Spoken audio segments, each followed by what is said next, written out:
Welcome to the Mad in America podcast, your source for science, psychiatry, and social justice. Welcome to the Mad in America podcast. My name is Leah Harris. I'm a psychiatric survivor activist and a correspondent with Mad in America. It is my honor and pleasure to welcome Celia Brown to the podcast. Psychiatric survivor and human rights activist, Celia is president of Mind Freedom International, has been a long-time activist in this movement. Welcome to the podcast, Celia. Thank you, Leah. I'm so happy to be here.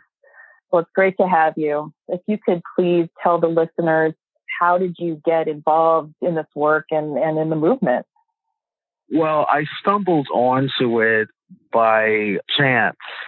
I was living in a supported housing mental health program, and the counselors thought of me as high functioning, and I hate that word, but they thought that I could go to a conference in Troy, New York, and it was called the Self-Help Vision Conference. So I went to the conference, and I met Judy Chamberlain, I met Howie the Harp, Joe Rogers at night, a few people that were already in the movement. And they were talking about alternatives to the mental health system and developing drop-in centers and just sort of a self-help consciousness that everybody has a right to choice. And I was in a program where that wasn't happening. I had no choices, really, only the choices of what the program wanted me to do. And I was just blown away. And I remember saying to Judy Chamberlain, who's allowing you to do this conference?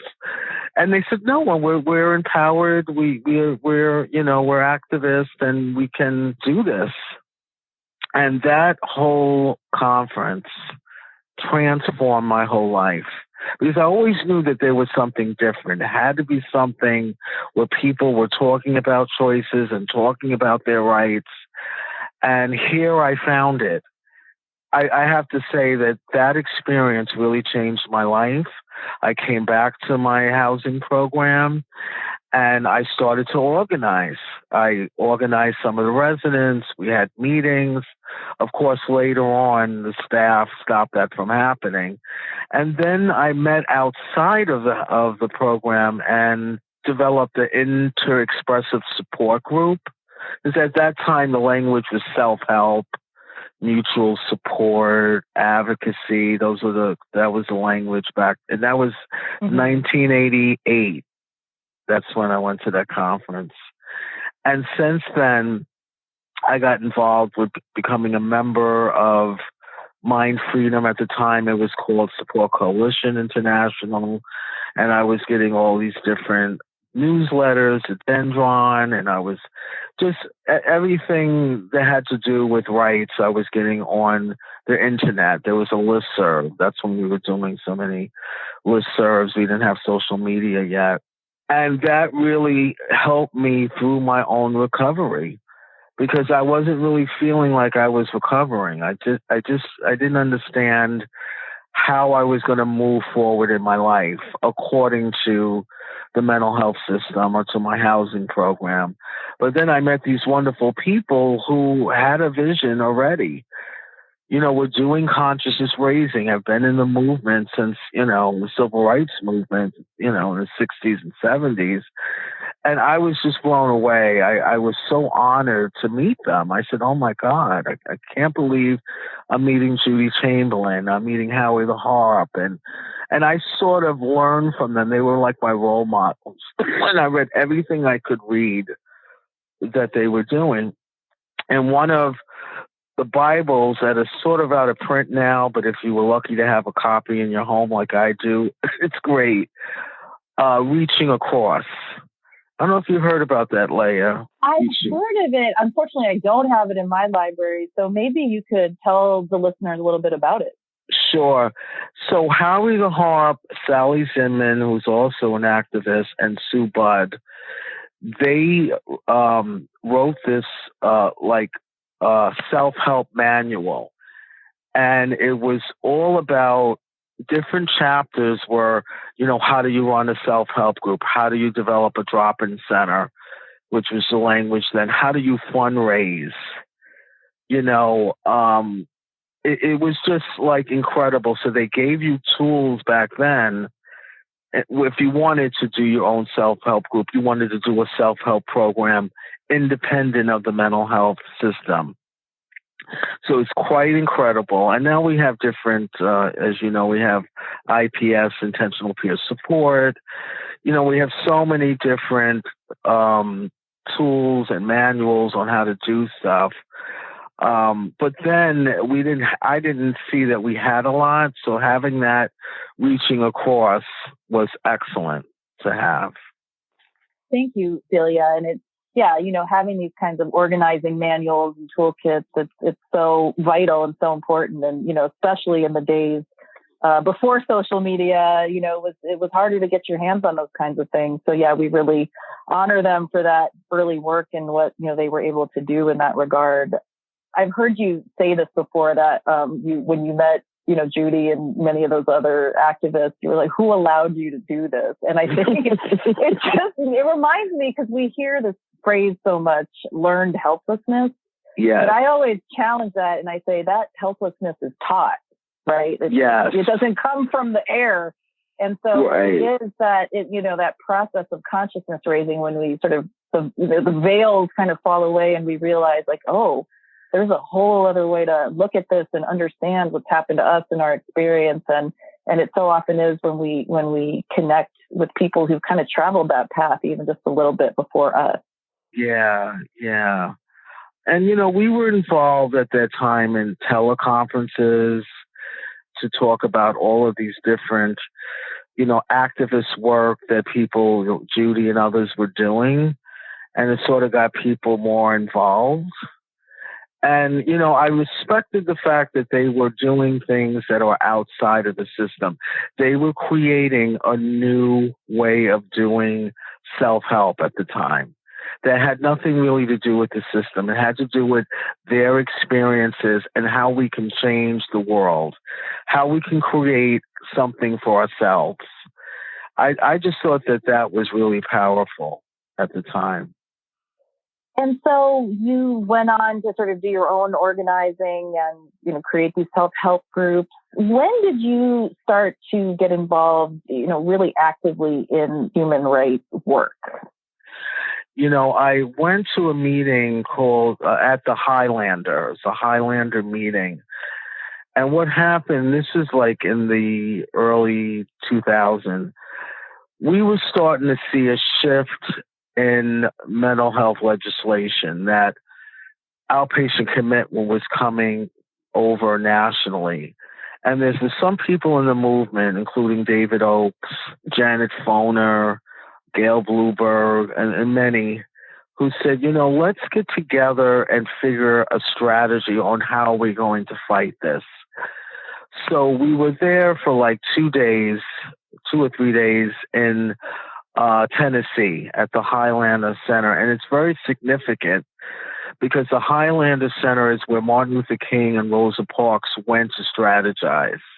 And there was pictures all over. And they had these rocking chairs there that people sat in. And some people said they were uncomfortable. But it was just telling to have these rocking chairs where people are sitting down there.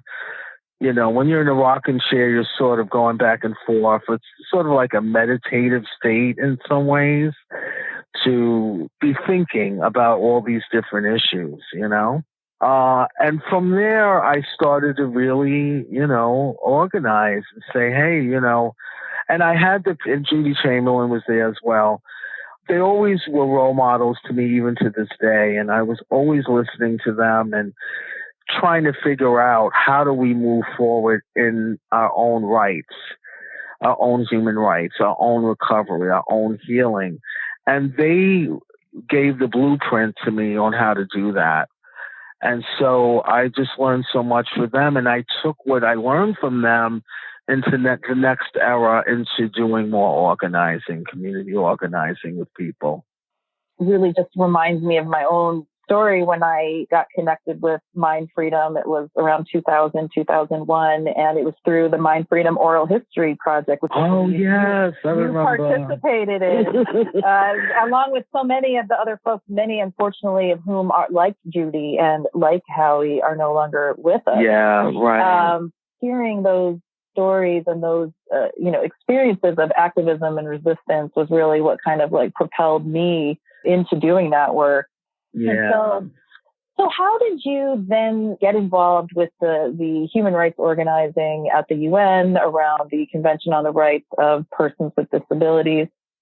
So what happened was David Oakes, who is the former director of Mind Freedom, he was trying to get a consultative status for Mind Freedom, which means that in the United Nations you could consult and advise some of the UN bodies at that time. And so he asked me, and believe it or not, he asked Kate Millett, who's a famous feminist writer, activist, who was also a member of Mind Freedom.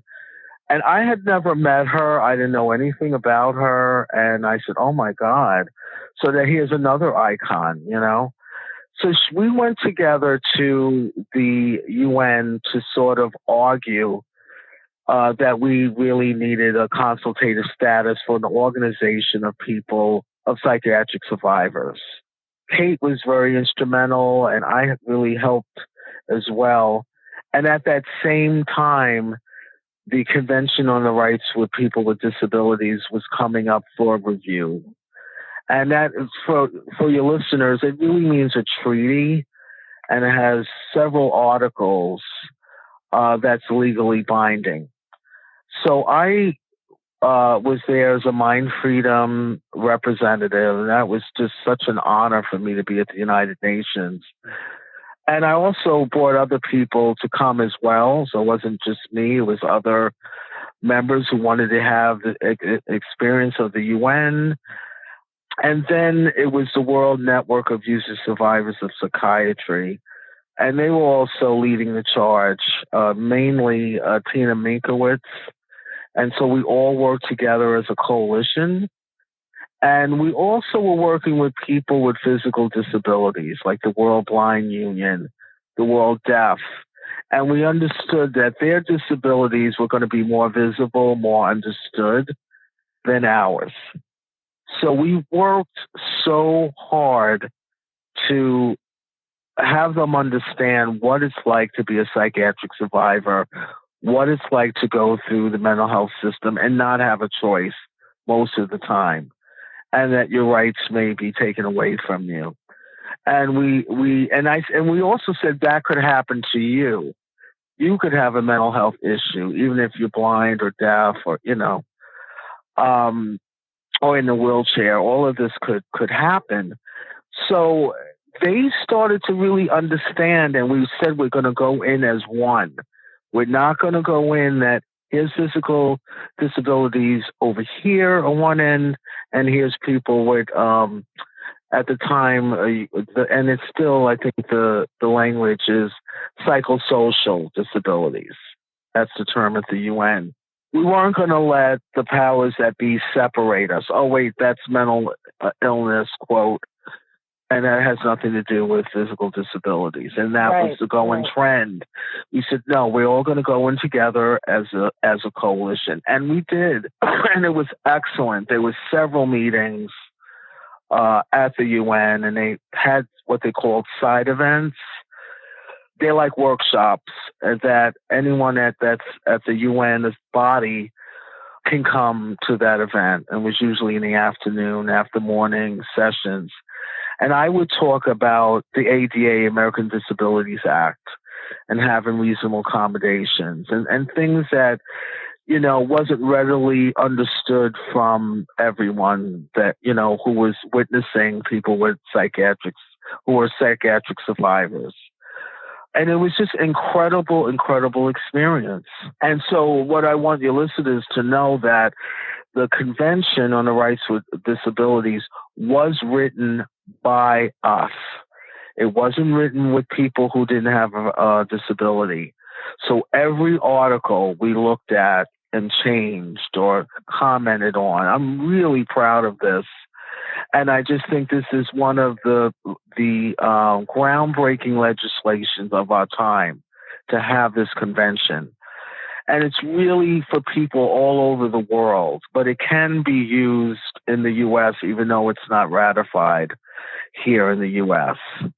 One of the articles in the Convention on the Rights of Persons with Disabilities is Article 12, which is about equal recognition before the law and is really about legal capacity, which is, as you know, a huge issue for those of us who are labeled with mental illnesses. There's such a push, as you mentioned, going back 20 years now, right, to reduce our rights and to involuntarily commit us, whether outpatient or inpatient. So I wonder if you could just talk a little bit about that article specifically, because as I recall, it was sort of one of the more controversial ones and one of the more challenging ones to get consensus on. Yes, it was very challenging. And the reason is because, as you know, for years, people with psychiatric disabilities and still today are thought of that they cannot make a decision because of a perceived disability or, quote, mental illness. So you have no rights to even make your own decisions. This says that even if you're in a condition, emotional condition, you still have the right to make a decision. And that we wanted to make this a part of equal recognition upon the law, that if you needed support, you would do supported decision making. Like someone, whoever you trust, can help you with a decision. Moving into housing, like voting, or whatever it is, that it shouldn't be what they call substitute decision making or guardianship. That just based on you having a mental illness, you no longer have the right to make any decisions in your life. And that was a strong part for people who were there who are psychiatric survivors. We really wanted to make sure that didn't happen to us or anybody else with disabilities.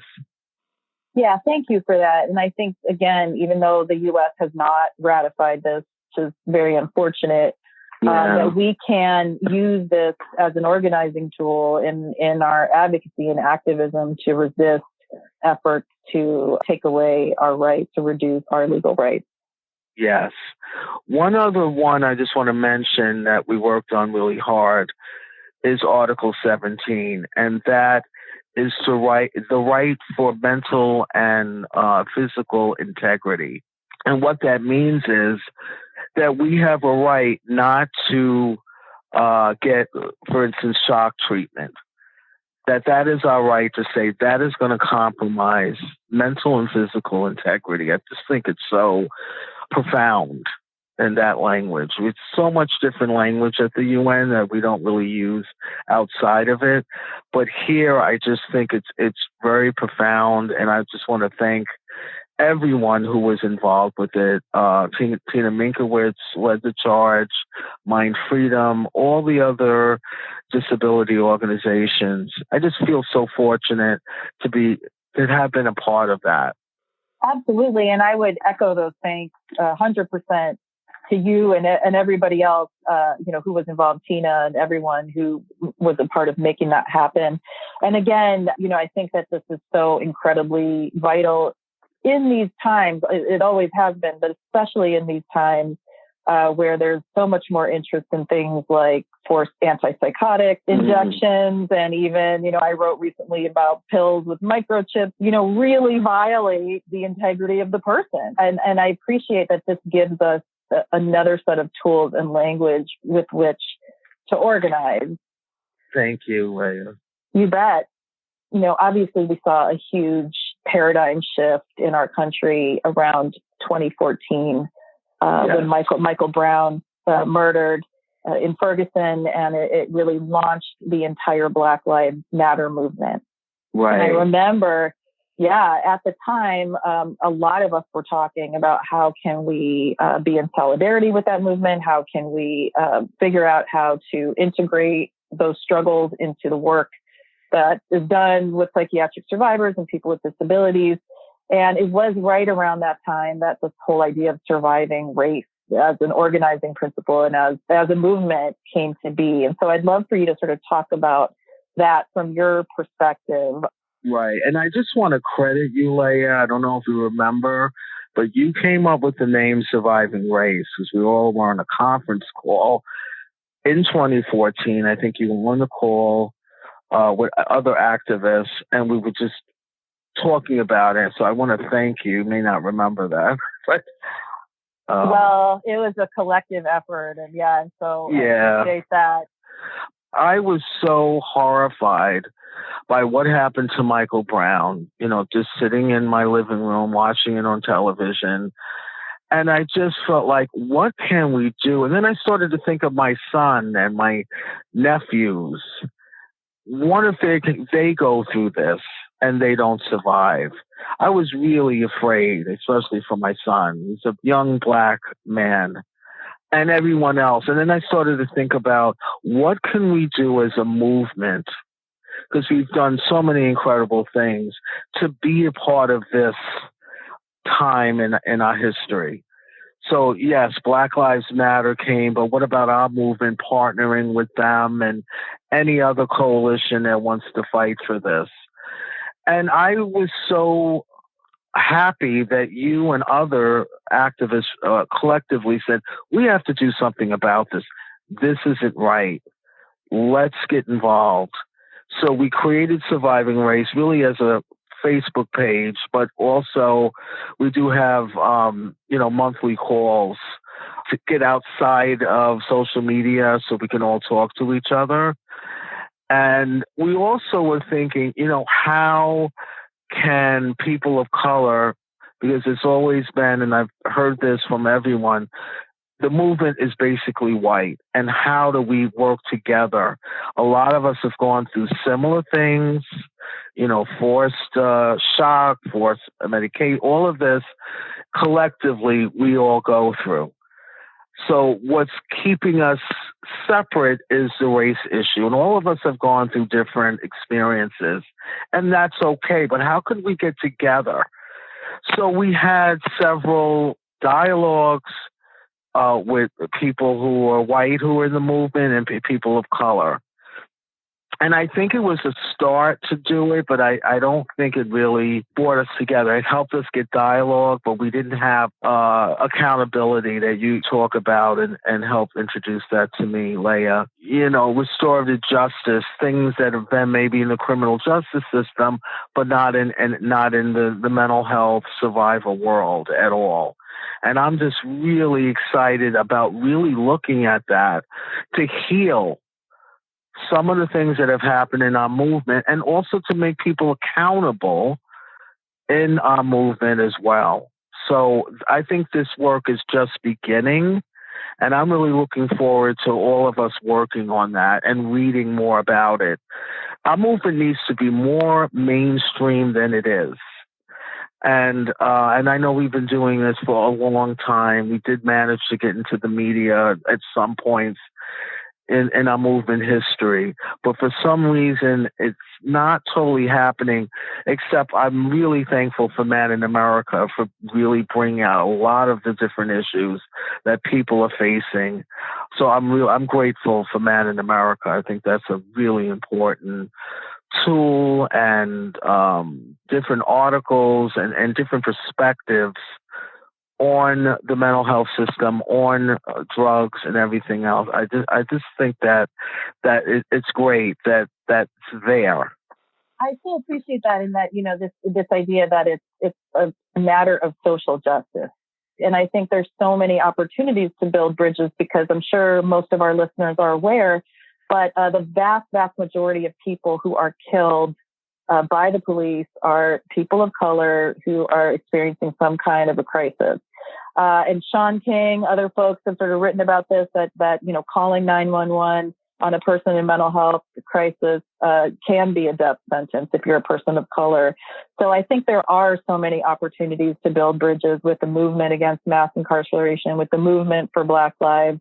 And let's face it, the vast majority of people who are the most oppressed in the mental health system and in, the criminal justice system are overwhelmingly people of color. So many points of organizing. Celia, I wonder if you can talk a little bit about your vision for the conference that we've been talking about. What are we moving towards? And maybe you could share your vision with the listeners. Sure. We want to have a surviving race conference and bring people together. I think it would be more of like a retreat, like a strategizing conference. I think our vision is to figure out, deal with the issue of, police brutality, mass incarceration, people in our mental health system.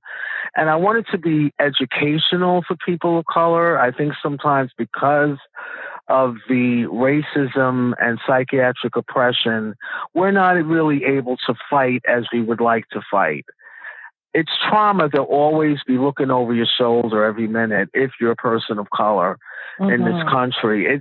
No one deals with it, but it's trauma. How do we heal from that, for one thing? And then how do we create a social justice agenda? And I think all of us can work together to do that and produce something that can go into all of local communities. So it wouldn't be, even though it's a national conference and we've gone to many of them, but that we come out of this conference and how do we do this? How do we use strategies and ways and different approaches in our local communities? I really think the answer is local communities. The conference is going to be in Charlottesville, which is historical of what happened there in August 13th in 2017 with, the white supremacists and the Nazis. And it was a very horrible time in our history. And I think as we move forward, whether you have you're labeled with a psychiatric disability, we're all subject to traumas we never thought we would even deal with in our time. And we have to have approaches on healing and social justice. And I think that is the future for our young people. I think we are people that can lead youth and also listen to youth on what do they need now. And then tools that we could share with them and tools they could share with us. How do we move together? Rather than I know more because I've experienced more as an adult, but you also know more. My son knows more. And Leah, I'm sure you listen to your son. Like, how do we listen to that and incorporate that into something that we can move forward in this world? 100%. It has to be an intergenerational agenda for folks who are white in this movement and want for this to be a truly inclusive movement, not to sort of integrate people into a movement that's mostly white where they may not feel comfortable. What would be your counsel to folks who are white and want to do better? I would say that, first of all, there's simple things as just really listening, learning about our history, because our history is all of our history. So, when I was growing up, I learned a lot about everyone's history, Holocaust, civil rights history, slavery, everything. I think from that stance, I think we need to be reading or looking at some of these issues because it's all a part of our history. So that's one thing. Second, when there are opportunities for a person of color to be on a panel or to be keynote, really be thinking of people who could be a part of that panel or conference or workshop. I think sometimes we don't even think about that. So we need to be multicultural when we're asking people to speak or deliver a message. Not just saying, oh, wait, we need people of color and we've already done that and it's not been helpful. So I think that's the second thing that we may need to do. And just really continue the dialogue and just deal with what's now. Like, what are you feeling now? What can a white person learn from us? And what can we learn from them too? How can we work together? Because all of our existence, our human existence, relies on all of us. from what I'm hearing you say, it really sounds like you're speaking to the spirit of solidarity, and also centering those most impacted, because the overwhelmingly people of color who are most impacted by forced treatment, forced drugging, mass incarceration, and police violence. As a Jewish person who benefits from white privilege every single day, this is also my call and invitation to folks in the movement, is really think about how can you not just invite someone to be on a panel, but really center the leadership and the perspective, even if it's like not what you like to hear. To listen, as you said. It's uncomfortable for all of us. But at the end of the tunnel, we're going to be coming out with some really good healing and solidarity together. And I think us as a movement, we're in the position to do this. I really believe that we could do it. Absolutely. And I think that is what we bring. And I think that's also what Black Lives Matter has really done incredible work around, is not just how do we resist these oppressive forces. And I'm of the mind that the mental health authorities and the law enforcement authorities are getting closer and closer every day. Yeah. So we have common cause. How do we resist these oppressive forces? But how do we resist the carceral state? And how do we create structures that are not based on punishment, but really on, as you said, accountability and transformative justice, and all these principles that really have been put forth by us, but and also by really with the leadership of folks like Incite, Women of Color Against Violence, Black Lives Matter. How do we do this differently? And so I think that's one of the things that gives me a lot of hope. Yeah, it gives me hope too. One other thing I want to say, you said, where are we moving? Where do you see the movement doing really well? And I thought about it this morning. And I think it's the Hearing Voices movement. I think we're really getting momentum in this movement. It's excellent.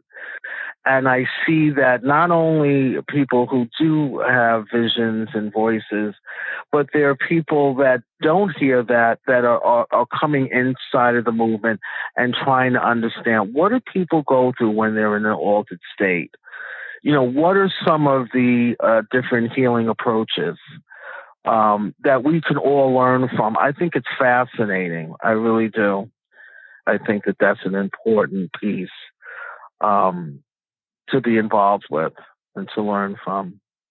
Right. But it's about learning and understanding those experiences, and also seeing, the potential visionary aspect of hearing voices, right? And how might we all benefit from those gifts when we're not pathologizing or shutting them down. So I absolutely agree with you that there is something really, really powerful and potent there that continues to be building as a movement. Yes. And I just want to give all of the work that you've done on trauma has been excellent. That's something that people should be more aware of, more reading about. Of course, intentional peer support. And I remember when Sherry Me was first conceptualizing what intentional peer support would be, and it's gone so far. And I'm going to mention the RAP plan. I know some people have issues with it, but the Wellness Recovery Action Plan, I remember no one in the system would use it. And now you have to have that in when they come and they do an audit in the mental health system. Does that person have a RAP plan? And kudos to Mary Ellen Copeland for doing that. So we have so many different approaches and toolkits that we just really need to get out there more and share with other people. I just think we've done incredible work over the years. And creating another toolkit for people, community accountability, all these different terms that we're not really used to in our movement, that now we can embrace and figure out how do we use that to help us move forward. Every movement has its challenges. All of that is part of, I think, when people live with internalized oppression, views of power and privilege. And I think, the more that we can just be really open about that, I think the better and the healthier a movement is, I think, when we can talk about those things openly. but it's ultimately going to heal all of us. And I think we're at the forefront to create this for ourselves and then to put it into the world. Because I think we need to get outside of us and into the community, because believe it or not, people are going to be suffering from trauma. They're going to be head on with the mental health system. And where will we be? Can they reach us beforehand when they're being forced or they're being, their rights are being violated? They need to know that we exist. This is what we've gone through. Here are our stories. I'm looking forward to that, to making it more a part of the world, a part of the mainstream, that it's really separate. It needs to not be separate. Where do we get family members, like a parent, a mother whose son or daughter is going through something? What kind of tools will we give to them? And we could say, here's what we've done. Here's some tools that you can share with your loved one. That's other than what we always use, treatment models and that kind of thing. Here's some other models. And I'm looking forward to that day, and I hope I see it in my lifetime, Leah.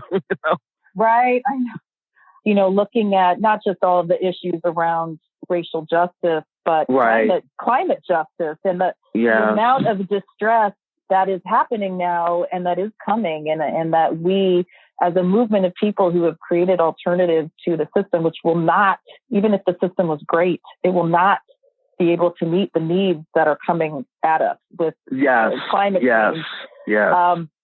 So in the face of all of that, which can feel really overwhelming, there's a lot of grief and fear that people are feeling. What are your words of encouragement and support in these times? I would say, let's build community. Let's build each other up, one by one, person by person, group by group. We're in a time that we need so much healing, that the healing leads to social change and social justice. This fight, I think we should continue to have, because it does lead to what I said, like healing and really living, authentic life. Right now, our youth is suffering. They don't have the tools to fight off feelings of suicide. I've seen this in my whole family and try to be supportive of them. Where do they go? And it can't be just, so now you have to be locked up. What are some tools? Why is the person even thinking about suicide? What is going on with that person in conjunction with who they're around in the community? How does that happen? I'm really concerned about it. Like, if things aren't going well in this society or your family or wherever, and then you internalize all of this, how do you get through that? What are we going to do to help you think, I want to be here in this world, and I want to be here on my terms, and how do I heal? What can we bring around the people who are feeling this? Incidentally, there's Black youth who are committing suicide at 12. I think that's a tragedy. Why would that happen? And I think we have to ask ourselves, what are we doing? And we can't hide behind risk. This person's at risk, and superficial ways that they think that people are going to get better. And I think we have to work through that. And we have to have the patience in this fast-pacing world. Glad you brought up this issue of suicide and how it's really kind of increasing, as not just across all age groups, but across all races. And I think another alternative to suicide, which came out of the Western Mass Recovery Learning Community and has since taken root in many other places. And it's an opportunity for people to really be together and talk about suicide in a way that they don't need to be afraid of having someone freak out and call the cops on them or what. It's a truly safe space that does not exist in suicide prevention, where there is such a coercive, function behind it. And that there's also a lot of resistance. It's threatening, right? It's threatening when we get together and take charge of talking about suicide and finding our own reasons to live. Right. And in terms of climate change, what I learned from climate change is the incident that happened in Puerto Rico. Mm. And I learned that climate change is tied to all of it, to race, to privilege, all of it. It took them a while to even get aid. They try to blame them for the tragedy that they had nothing to do with. Mm. Okay, and I was really horrified by that, Leah. And that's the first time I really, really looked at that. Oh my God, what is the government doing to help the people so they can help themselves? It's not a handout. We generally need help, and I just felt like that the people were not getting help and they were fighting to get the help they needed. People weren't having water, just clean water. Everything was destroyed. I'm just giving you one example. We've had many other tragedies after that. Sure. But that struck me as that this, and then what happened is everyone came together and was sending donations and people were coming and helping out. And that's what helps bring us together. But when there's something like this, they're a person of color, we're not going to give as much as we would give to another country that had this happen or another place in the U.S. And that taught me a lot. So I'm definitely want to work with climate change. I think we all need to be doing that. The youth, I think, are leading the way in this, and I want to follow them and see what I can do to be supportive or any ideas I can give for climate change. I'm very, I think that's the next wave. I do. What I hear you saying in all of that is that individual solutions have never worked, right? And Yes. even sort of movements who are kind of staying in their lanes, this is no longer the time where that is a viable way of working, right? And that figuring out ways to build bridges, to find common cause, to be in solidarity across movements, across generations is really the way that we're going to, if we're going to get out of this climate catastrophe that we're in and just this general time of such extreme instability and unrest. It's got to be together. It's got to be together. Like none of us can be in this alone, whether as individuals or movements. I'm really looking forward to, the possibilities with surviving race and with really thinking about how can we break down some of these silos and connect. Right, absolutely. We need to find resilience. That's another word that we've been using. And we're all going to have to do it together, as you said. And I'm looking forward to that, Well, thank you, Celia, so much. I am as well. And so appreciate you taking time to be on the podcast and really want to express my gratitude to all of the path-breaking work that you've been involved in so many different arenas. So thank you for that. So thank you so much. Thank you for listening to the Mad in America podcast. Visit madinamerica.com for more news, views, and updates.